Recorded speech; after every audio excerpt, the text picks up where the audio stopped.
here for this evening. And this, we're lucky to have Bob Coomber, who has been doing genealogy for many years. And Bob, if you want to say a little bit about yourself, but let me just do a couple housekeeping things first. So I'm going to put everybody that isn't already, I'm going to mute you. And then later when we have questions, you can unmute yourself to ask your question, but we can also take questions in the chat. And we're going to answer those at the end of the presentation.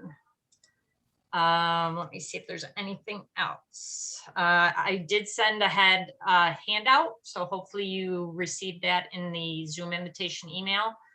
And I think that's it. Bob, I'm going to let you take it from here. Okay, well, I'll start. I'll just share my screen and start the program. I've been doing genealogy for probably 40 years. I can remember letters written in 1975, but I didn't know anything. I don't know much, a lot more. And I spent many years doing the Family History Center. Most of these guys that are out that I see pictures of know this already, and I've of course belong to the Genealogy Society. Well, I'll get started on this.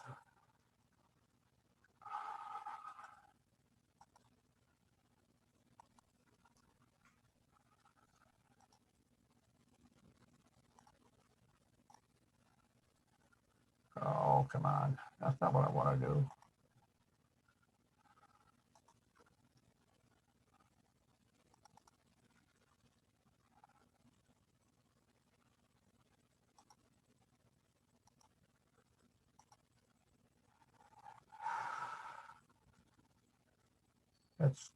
It doesn't want to go back to the first screen.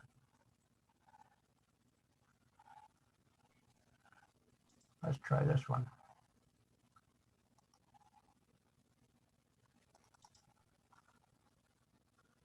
Oh. I can't get it back to the first page. That's where I want to start. And slideshow from the beginning. Oh, so let's try this. I can't go backwards.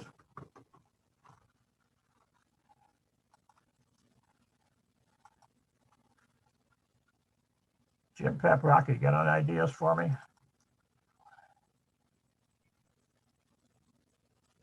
Yeah, it's yellow. It's highlighted around the first page. Yeah, okay. So I got the slideshow, and then it says from the beginning. And you clicked on that. And then I get to this thing. Huh.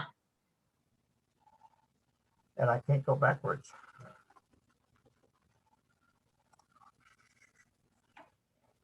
I don't want to do that. Share screen.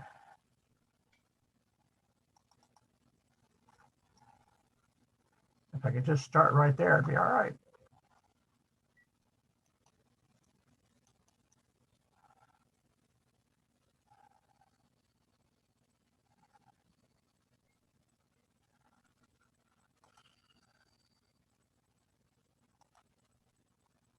No, it just keeps going.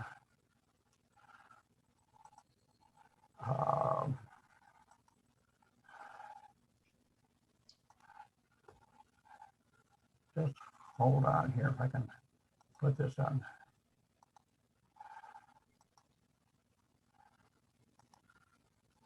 Share screen.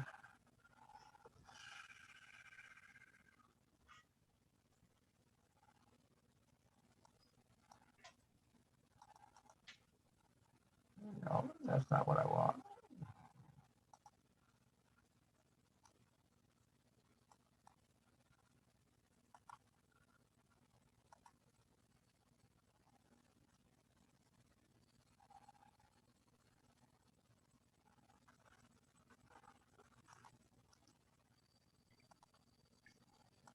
Has anybody else used PowerPoint on Zoom?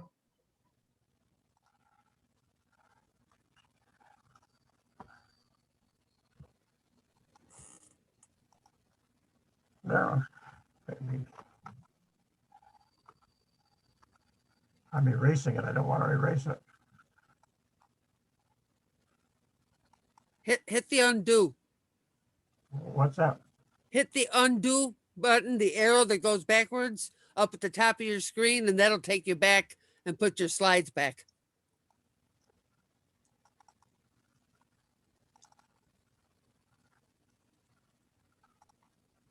What are you talking about? There's an arrow at the top of the PowerPoint screen, a forward arrow and a back arrow. If you hit the back, it'll restore your slides. No, I'm not getting, I don't have that. I don't see that. Maybe it's an older version. Well, the screen that says from the beginning, when you start your PowerPoint program. Yeah, that's.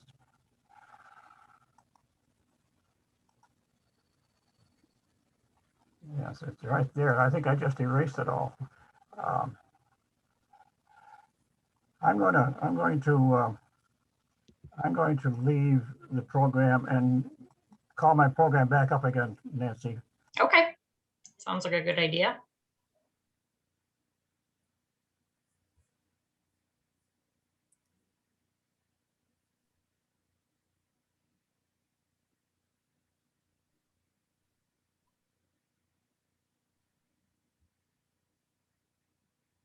We're having some minor technical difficulties if you've just joined us. Hopefully we'll be getting back on track soon.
Yay. Bob, we can't hear you though. It might help. Okay. The slaves were freed in 1865. 1870 is the first census that showed the African Americans with their full name. But you've got 150 years of genealogy from now back to 1870, and that's what you should be working with. You got possibly 6 generations to search before you even get into the slave area. Oops. Well, how did I do that?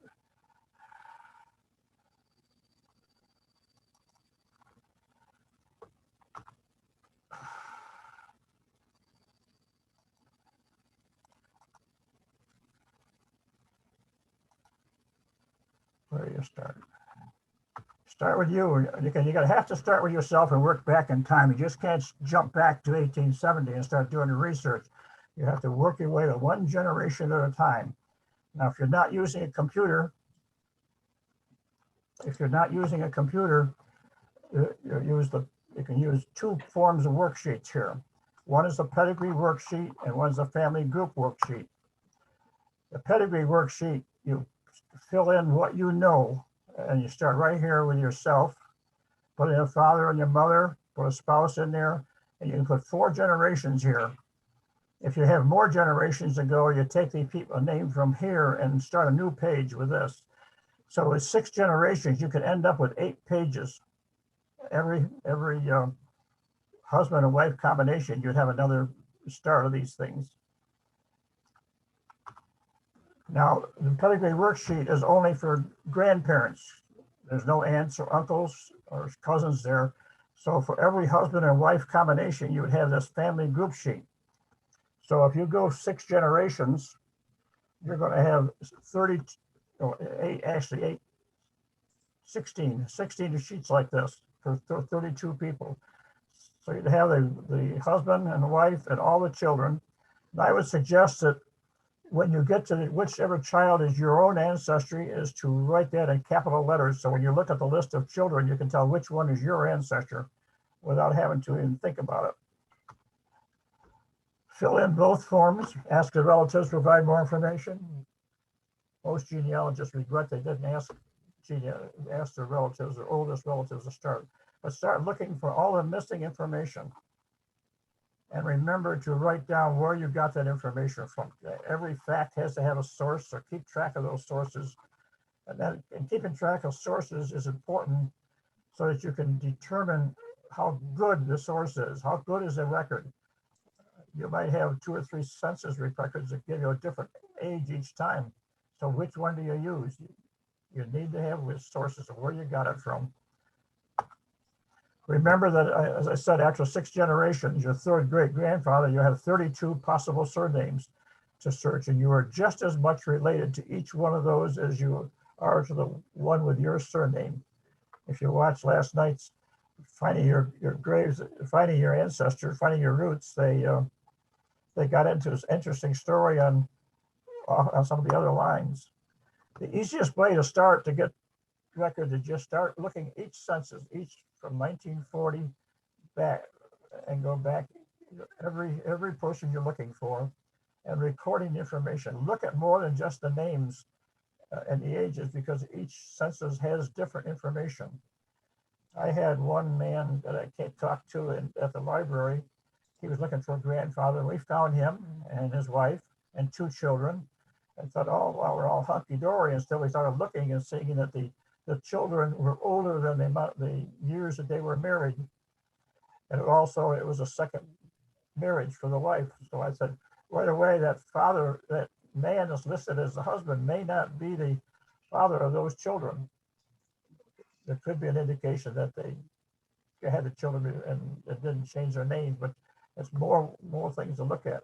Unfortunately, I never saw the man again. He didn't come back. Some items you're going to be looking for: some birth records, church records. Birth records you might get better off in church. Marriage records, death records, all in church records. Cemetery records, and I mentioned the cemetery records. Social Security records, of course, that's now since 1936, because that's when Social Security was founded. And that's only a sample of the genealogy research. If you're doing the white person's genealogy, it's the same as doing African genealogy. You're looking at the same kind of records, going back as far as 1870 anyways. Now, a lot of you are here for African American genealogy research prior to 1865, and that's going to be a tough job. I'm going to talk mostly about the FamilySearch.org organization website. First of all, it's free, as opposed to Ancestry, you have to pay for that. It's very available. It used to be you had to order films from Salt Lake City and wait for them to come in, but they canceled that program and are now trying to digitize their records. So you may find that all the digitized records that were on film are now easy to look at right from home on your computer. FamilySearch.org.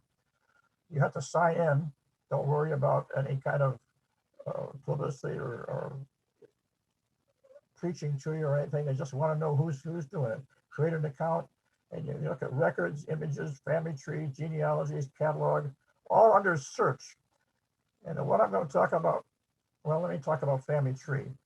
The family tree, you can put your tree in there, but the family search tree is a one tree for any person, and that's and it's open to anybody to make changes, make corrections, to join duplicates, as opposed to Ancestry, where it's your own tree and it's separate.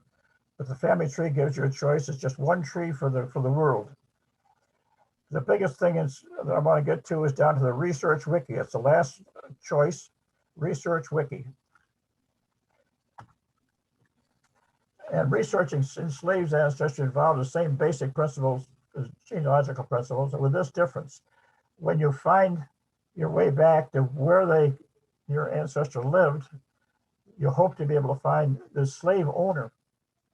But you need to work your way back to where they live and possibly lived in 1865, uh, then you're going to be looking at the slave owner's family. So that's where you're going to be reconstructing the slaveholding family and their process of acquiring slaves, because you're going to be looking at a lot of the slaveholders' records, trying to find your ancestor in there. Assuming that your ancestor wasn't free, you may have found out looking at the census that he was a free man. In that case, you can go back into the 1860 and 1850 census. Actually, you can go back to further than that, but before 1850, only the head of household was there, so the women wouldn't be shown at all.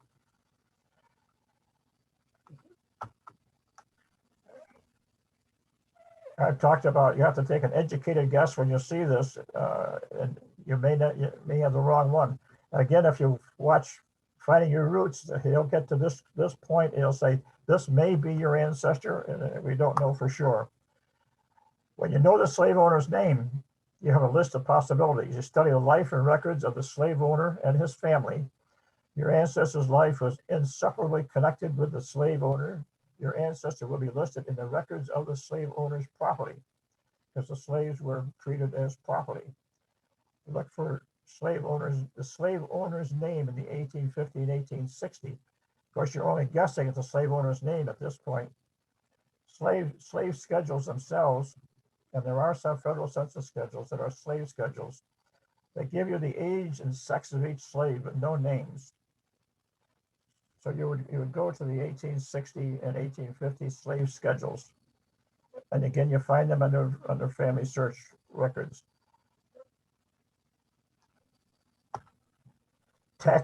Now you're looking for records of the slave owner that you think may be the owner of your ancestor. You've got tax records that list slaves because that's their part of the property, land and property records, deed sales, mortgages, rentals, transactions of slaves, probate, estate, and chancery court records. When a man died, he showed the distribution. He could have listed his slaves, who he gave his slaves to, what children got them. If you could find plantation records, so they had to have some kind of records on the plantation. You might find more names of the slave family and relationships and their assigned tasks. Some records give slave births and deaths, dates. They also recorded when a slave was bought, from whom, and how much. U.S. Census, if your ancestors were born free or freed by a slave owners, they would be listed in the census that I had mentioned. You can go to for the 1850 and 1860 census too, if they're free. Or I suppose it's a possibility if they lived in a state that freed their slaves earlier. I think New York State was earlier than 1865. I read this. I don't know if it's true, whether if someone was a slave, depending on their mother's status. If she was a slave, her children were slaves. If she was free, her children were free. It's probably easier to connect a slave to her mother than it would be to her father. As legal property, slaves could be passed down through inheritance. I mentioned probate records. They could be loaned out, given away as gifts to children. All these actions generate a record under the slave family's name. Now, I mentioned you'd have possible 32 ancestors. You could have 32 different slave families you're looking for. You probably already know slaves didn't use their last name because they didn't have one, and your ancestors could have chosen any surname for a variety of reasons. Don't just assume they took the master's name. Start by researching white families and the same surname in your ancestors' community. That's where you get to the 1870 census. You know where they lived. You start looking around for white families with that same surname. Or if you have an idea of some surname to look for, you look for a slave owner with that name. First, focus on the county where your ancestors lived in the 1870 census. And that would be the first census to include the former slaves' names, slaves' last names. Look for a white family in the same enumeration district. How many whites with the same surname? Did they live near your ancestors? Are the white families in the 1860 and 1850 census, are they listed as slave owners on the 1850 and 1860 slave schedules? The slave in the 1850 and 1860 slave schedules, the schedules were organized by the slave master's name and listed the slave's color, sex, and age, but not their names, not even their first names. But you can use ages to hypothesize your ancestral family. Again, Henry Louis Gates just says these are possibly your ancestors, they cannot guarantee it. This is what a slave schedule would look like. Here would be the slave schedule's slave owner's name, and then it talks about a slave that's 62 years old, and he's a male or female, and black, female, black, female, black. Here's a mulatto, and you got the males in there. So you don't know if your ancestor is a certain age, you say, okay, my ancestor should be about 50 years old. Is he the one? You don't know. Here's another slave owner there, and just listed there, just no names at all for the thing, just age, sex, and whether they're black or mulatto.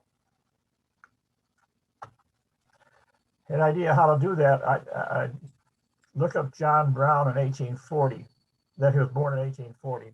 So what do you find? So here's the kind of records you would look. So if you already knew what town he came from, what county he came from, you could be looking a lot closer. Then you can look at those records. Just proceed along. You can find slave schedules on ancestry.com or also on Family Search. Now the ancestry.com, Nancy tells me that is free. You can use it at home now until December. Yes, that's at our library. It's for Irondequoit residents, but some of the other libraries have it as well. So you can use it within the library or remotely until, at least until the end of December. Now they've extended it again. Yeah, okay. Freedmen's Bureau records. Freedmen's Bank records available on the FamilySearch.org or on Heritage Quest Online or on Ancestry.com. 1864 to 1875. Freedmen's Bank and Trust, often called the Freedmen's Bank, was created to assist the newly freed slaves and African-American soldiers at the end of the war. If you think about that, the slaves are probably suddenly getting paid to work, hopefully, and they needed a bank. The bank failed in 1874, but the records in the bank remain.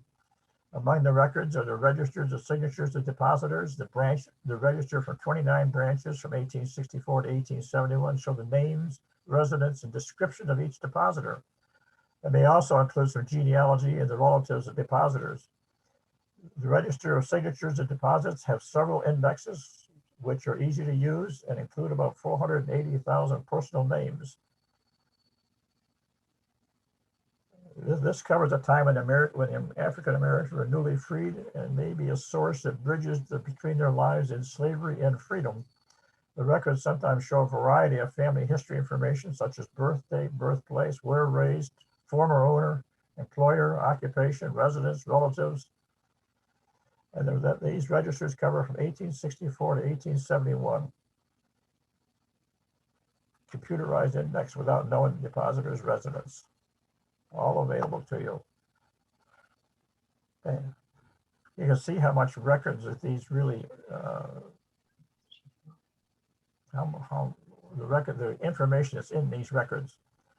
The name of the depositor, the early books sometimes also contain the names of the former master, copies of death certificates some have been pinned in on some entries. They're arranged alphabetically by name of state, and they're arranged alphabetically by name of the city where the bank was located, and thereby chronological when the account was established. However, many registers seem to be missing. The Freedmen's Bureau is different than the Freedmen's Bank. This was created after the Civil War and became the primary structure through which freed slaves sought aid and protection. I think the clearest thing is, the slaves might have gone back to work for their slave owner under contract, and they wanted to make sure that they weren't being taken advantage of. So that was one of the things the Freedmen's Bureau did, was make sure that the slaves were treated fairly by their new employer, their former slave owner. Think of this, the slave owner needed help and the slaves needed a job. So Congress assigned the Bureau responsibilities that previously had been shared by the military commanders and by agents of the Treasury Department. They included supervision of all affairs relating to refugees, freedmen, and the custody of abandoned lands and property. Labor contracts. I mentioned the labor between the planters and the freedmen.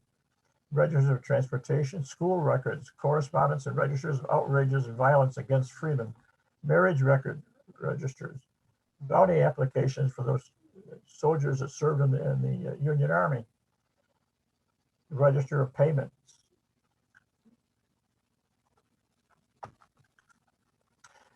If you go to Family Search Wiki, there's an idea of the Freedmen's Bureau records, just as a tease here. Of course, that goes on to a lot longer than what I show there. Here's an idea of how that breaks down. African American for Missouri, and Texas, and Kansas, and Georgia. Just keep looking. That's why, again, you have to work your way back to that 1770 or 1870 census to get an idea of where your slave lived at one. Under African American online genealogical records, United States African American online genealogical records. Here's wiki topics. You got introduction, research stops, record finders, all kinds of original records. This is what you have to do to find research. Here we are, African American obituaries, funeral programs, cemetery records, Freedmen's Bank records. This is what I talked about those. Slave narratives. If you were lucky enough to have somebody write down something. I think last night's program on Finding Your Roots had somebody that had left some information there and talked about his slave, what he did after he got freed.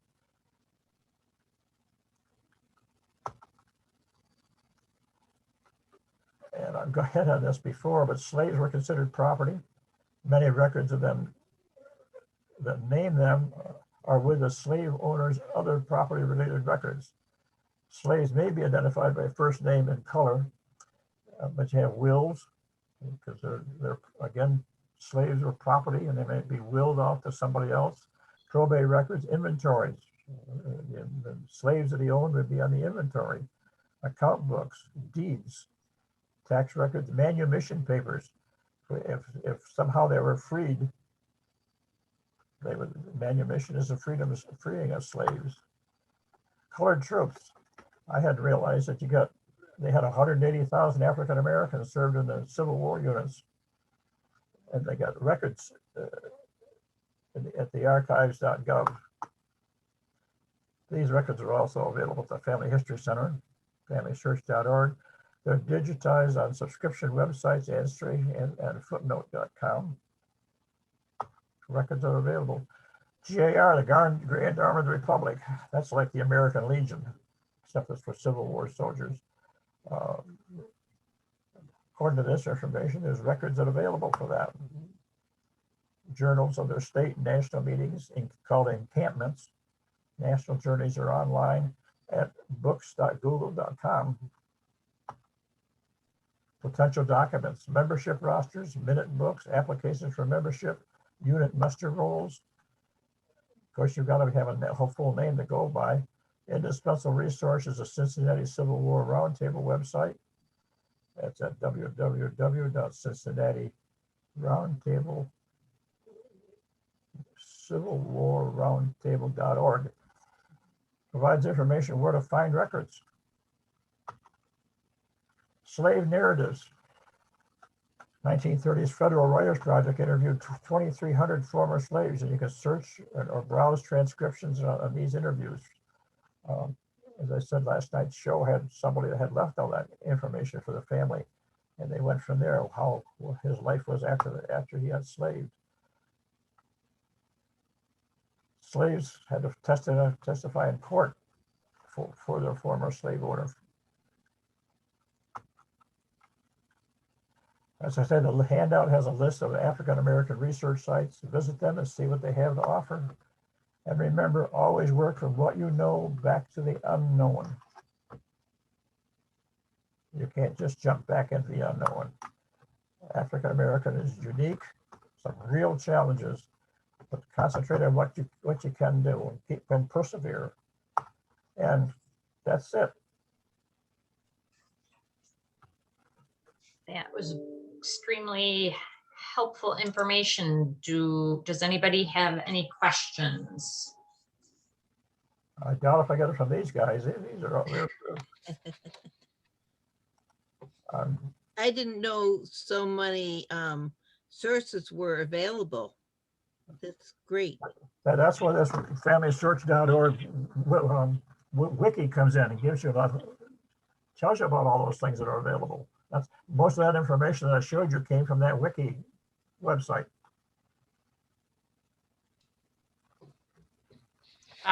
You could, oh, okay. Are you ending your slideshow there? So we can see you again? What's that now? Can you stop sharing your slideshow so then we can see you? There we go. Yeah. There we go. There we go. Sorry, when I started up again, I didn't turn that on. That's okay. Okay. Hello, Hello. Oh, hi. this is Joyce. I was wondering, is there a way to get a copy of the slide presentation? I think we're gonna work on that, Bob. Looks like it's a fairly large file, so we'll have to figure out, but I'm gonna try. I'm gonna try to have Bob send it over to me, and then when I send out the follow-up, I'll include that. And I also found some additional websites in my family tree magazine of the 100 best websites that they put together every year. So I'll include those as well. Yeah. Okay, thank you. Joyce is a person I've been working with for 6 or 7 years now. Pardon me? Joyce is one of Oh, okay. 6 or 7 years. Oh, nice. Yep. Welcome, Joyce. Oh, thank you. Yeah, it's been a pleasure working with him. Anybody else have any other questions? All right. Well, hopefully everything will start to get back to. You recorded this program. Oh, right. Yes, that's a good point. Thank you for reminding me. Yes, I did record that, and that is going to be posted on our YouTube channel for the library. So I will include that in the follow-up email as well. That usually takes, that's probably going to take a couple of days. It's going to be into next week because the person that does it for me at the library is on vacation this week. So they'll have to wait till he gets back. But yeah, so we'll be sending you a lot of follow-up information about this, and hopefully the family history libraries or centers will be opening again soon, since the one in Salt Lake is going to be open in July. Hopefully the ones here locally will be as well. And I'm just going to give a plug to Irondequoit Library. We do have both Ancestry, remote, like I said, through December, but we are open in the library now, so you can come into the computer lab and use that. We also have ProQuest historical newspapers that you can use from within the library or remotely as well. So that has Northeast, like bigger cities in the Northeast, and Democrat and Chronicle is one of those, the full run from I think it's 1871 to the 2008, I believe. So just some other resources. Nancy, Yes. you should be able to, as host, stop the screen sharing. Okay. I believe if you go up to the top of the screen, there's an option maybe to click. End of slideshow, click to exit. It's not. Let's see. Is there green? Oh, Up there. And I've got a question for Bob. Yeah, there we go. If you Thank you, have, Jim. if you have a US, a colored troop soldier, will he be in the Freedmen's Bureau records? I'm not sure. I'm not Okay. sure. I haven't had any experience in trying to look up any Civil War black soldiers. So I don't know if he'd be in the Freedmen records or not. No, I don't know. Okay. I was researching a family from Penn, and the soldier was from Pennsylvania. So I'm not sure I looked for him in the Freedmen's Bureau records. So that's probably another avenue for me to pursue. I say that Wiki gives you a whole lot of avenues, as you call them, depending on how much you found before you get to, by the time you get to the 1870 census. That's why they have to work back to that point. I also found some good information from newspapers. I believe there was a Penn newspaper published, and this fellow was going back home for the centennial in 1876. And I'm not sure where he was going. I believe either Maryland or Delaware. And he didn't make it. He got as far as Pennsylvania, and he may have died. So just a little factoid. Yeah.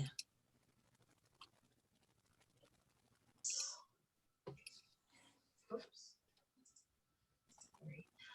All right, any other questions or comments or suggestions? I just wanted to thank Bob. It was interesting. You always learn something new every time we get together. Thank you. It was a good presentation. Yes, I second it. This is Francine, and I second it. It was very good presentation. Oh, It was. thank you for coming. Because you guys have a lot of things that you could be doing, especially on this beautiful night outside. So we do appreciate you coming in. And I'm in the basement. I can't see a thing. oh, but anyway, we do always appreciate when you attend our meetings. And I believe next month is about Civil War ancestors. So we're going to have somebody from, I think he's from around the Washington, D.C. area. So I will send out information about that as well. So oh yeah, there wasn't really any questions in the chat here that were related. So if we don't have any other questions or comments, then I guess we'll call it a night. She probably answered it. Everybody's okay with that? Okay. I will leave them. All right. Thank you. Thank you all for coming, Bob. Thank you so much for your presentation. It was very helpful and very enjoyable. Right. Thank you, Thank Nancy. you. All right. Have a good night, everybody. Okay, good night. Good night. Bye. Thank you.